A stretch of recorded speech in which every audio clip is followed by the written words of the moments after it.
Donc, nous nous sommes séparés. Elle a dit, c'est fini. Et j'étais juste suicidaire, déprimé. Oh mon Dieu.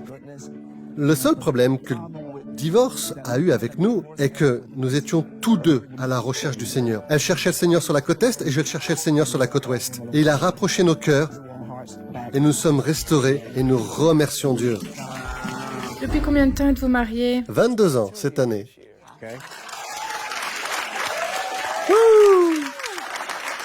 Vous pouvez imaginer être marié si jeune et encore en train d'apprendre à vous connaître, Ah, c'est toujours vrai. en essayant d'apprendre l'autre personne en vivant avec elle. Oui.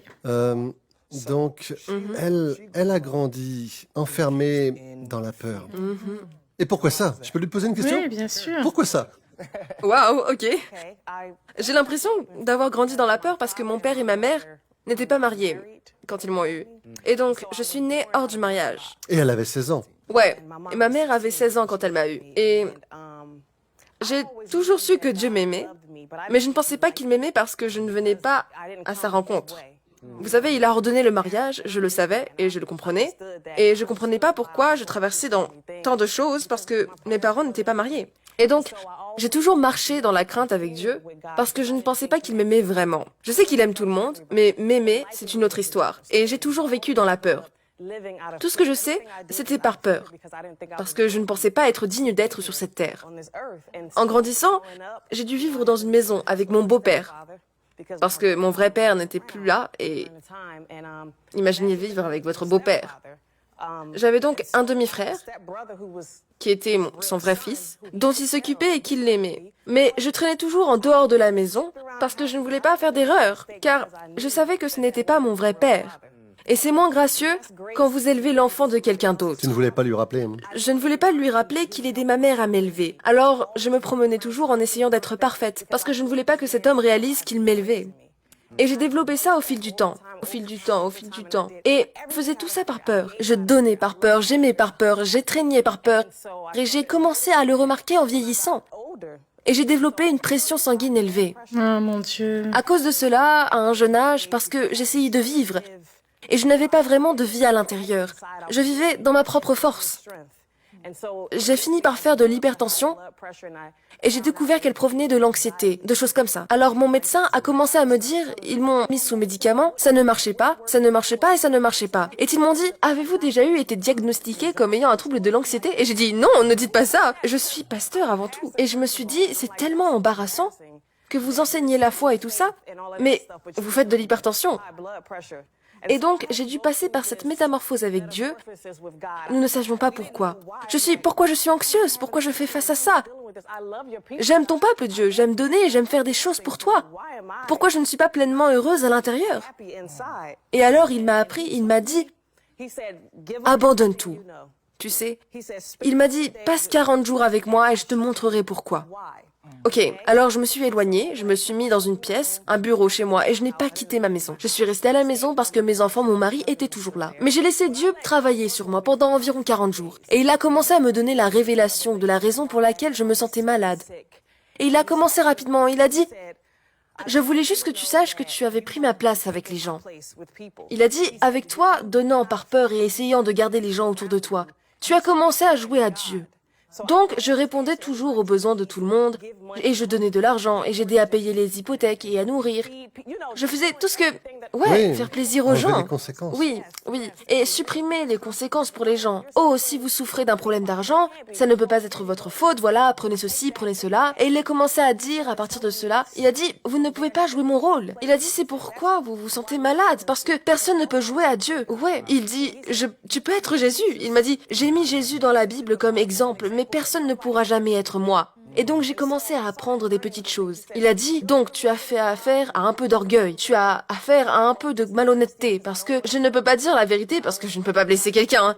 Donc elle m'a dit à plusieurs reprises que j'étais beau, hein. Non, je vais lui dire la vérité. Mais c'est là que vient l'anxiété. J'essaie toujours de plaire aux gens, à tel point que ça me rend malade, littéralement. Et Dieu m'a montré, il m'a dit, écarte-toi de mon chemin.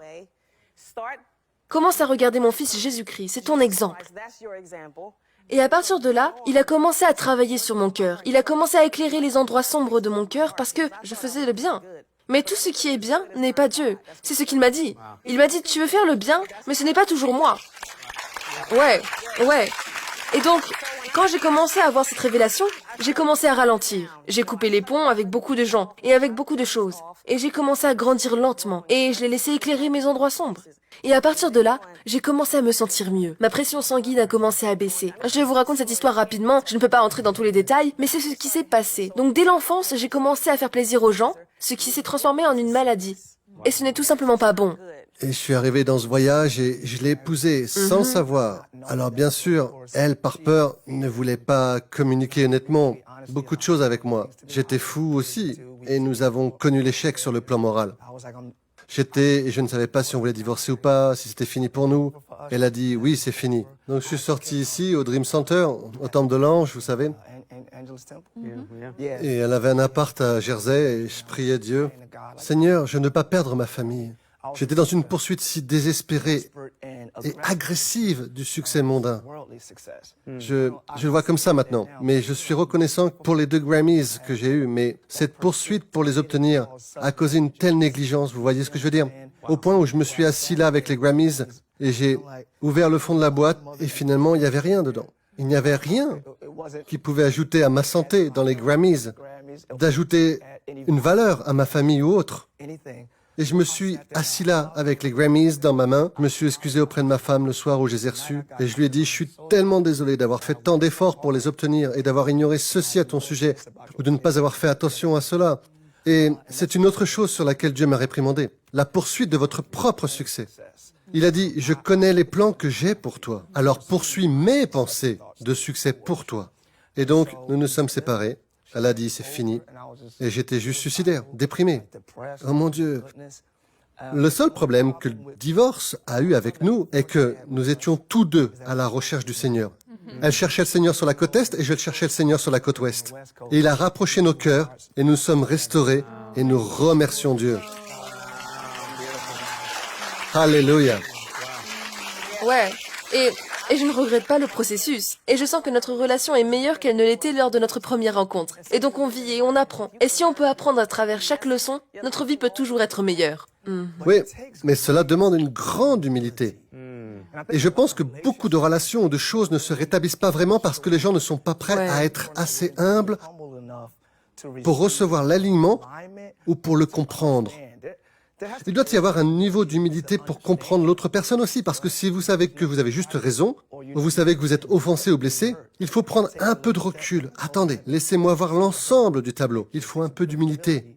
Et je ne pense pas que le monde... Oui, j'essaie d'être gentil avec ça. Il faut une telle humilité pour avoir des relations réussies. Donc, je suis juste reconnaissant à Dieu d'avoir encore ma famille, d'avoir encore ma femme, et comme elle l'a dit, c'est plus fort que jamais maintenant. Je remercie Dieu. Wow.